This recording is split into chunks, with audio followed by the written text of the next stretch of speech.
Bana, Mange ametoboa siri baada ya Kamanda Mafwele kuanzisha msako wa waliomteka mlinzi wa Tundu Lissu. Inasikitisha. Karibu sana mtazamaji kwa habari mbalimbali, matukio ya kijamii, tuangazie hili kwa kina.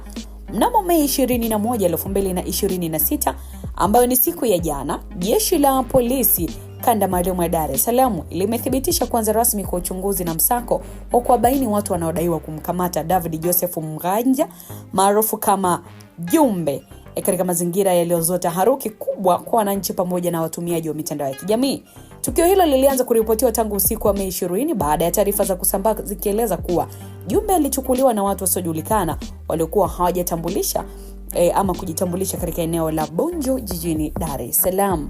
Akizungumzia tukio hilo, kaimu kamanda wa polisi kamanda CPA Faustine Mafwele amesema kwamba jeshi la polisi lilianza kufanya ufuatiliaji mara baada ya taarifa hizo kusambaa mtandaoni.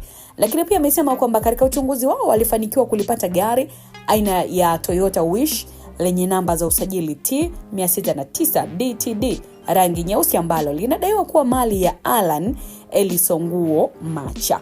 Kwa mujibu wa taarifa hizo, gari hilo ndilo lililotumika wakati Jumbe akiwa abiria kabla ya tukio hilo kutokea.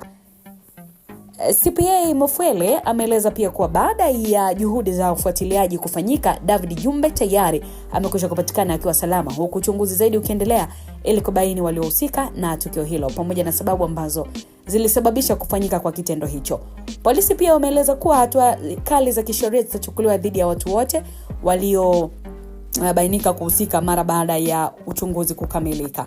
Lakini tukio hilo limeendelea kuzua mijadala mikubwa sana mitandaoni, ambapo wananchi wengi wamekuwa wakitaka ukweli wa tukio hilo ujulikane haraka, huku wengine wakisitiza umuhimu wa vyombo vya dola kuhakikisha usalama wa wananchi unalindwa bila kuwepo kwa vitendo vya kutia hofu katika jamii.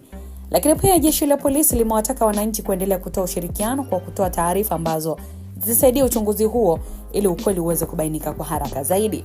Wachambuzi wa masuala ya kijamii wanaeleza kuwa matukio ya aina hiyo yanapopata uzito ama yanapata uzito mkubwa sana katika mitandao ya kijamii, na huwa yanaibua hofu na sintofahamu kwa wananchi. Hivyo basi ni muhimu mamlaka husika kutoa taarifa za haraka na sahihi ili kuondoa taharuki. Hadi sasa uchunguzi wa tukio hilo bado unaendelea, huku wananchi wakisubiri taarifa zaidi kutoka jeshi la polisi kuhusu matokeo ya msako huo. Na ni tamati mtazamaji, tunaendelea kufuatilia taarifa hii na tukupa update kila wakati kwa kile ambacho kitakuwa kinaendelea.